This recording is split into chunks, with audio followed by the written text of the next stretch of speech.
आज आम्ही सगळे सकाळी त्या सभागृहात गेलो। बिहार आणि आंध्र प्रदेशचं बजेट आज निर्मला सीतारामनांनी आमच्या समोर मांडलं। बिहार आंध्र प्रदेशचा विषय संपल्यावर आसामकडे वळल्या, सिक्कीमकडे गेल्या। आम्हाला आता वाटलं अजून एक तासभर भाषण चालेल त्यांचं, पण ते मध्येच बंद केलं। हे सरकार लाचार सरकार झालेलं आहे। ह्यांनी त्यांचं लोकमत घालवलेलं असल्यामुळे ह्या पुढच्या काळात त्यांचं सरकार कसं चालणार हे एक ह्या बजेटमधून तुम्हाला पाहायला मिळालं। 5 वर्ष फक्त लोक कशी सांभाळून ठेवायची ह्याच्या पलीकडे ह्यांना काही करता येईल असं मला वाटत नाही। मला खूप वाईट वाटते आमच्या महाराष्ट्राच्या त्या 8 खासदारांचं, 7 शिवसेना आणि 1 राष्ट्रवादी, जे त्या सभागृहात जोरजोराने टेबल वाजवत होती। मला कळलंच नाही की कशाबद्दल टेबल वाजवत होती। कदाचित त्यांच्या कानात जे माईक का स्पीकर दिले होते त्याचं ट्रान्सलेशन करताना त्यांना काहीतरी चुकीचं ऐकू आलं असेल। ज्या वेळेला उल्लेख वेगवेगळ्या राज्यांचा झाला तेव्हा चुकून त्यांना महाराष्ट्र ऐकू आलं असेल। तर मला आश्चर्य वाटतं ते का टेबल वाजवत होते।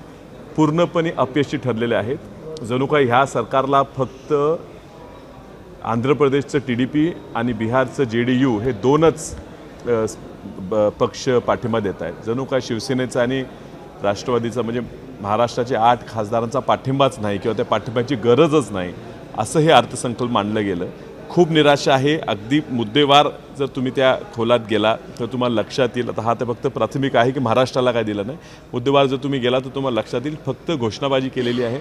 आणि घोषणाबाजी करत असताना काँग्रेस पक्षाने जे त्यांच्या मॅनिफेस्टोमध्ये मुद्दे मांडलेले त्या मॅनिफेस्टोची कसं अंमलबजावणी करता येते हे माहीत नाही। फक्त ते उचललेत आणि फक्त घोषणा करून टाकली आहेत। कुठेही डिटेलमध्ये ते पैसे कुठनं आणणार, ते पैसे किती लागणार ह्याचा कुठेही उल्लेख नाही आहे।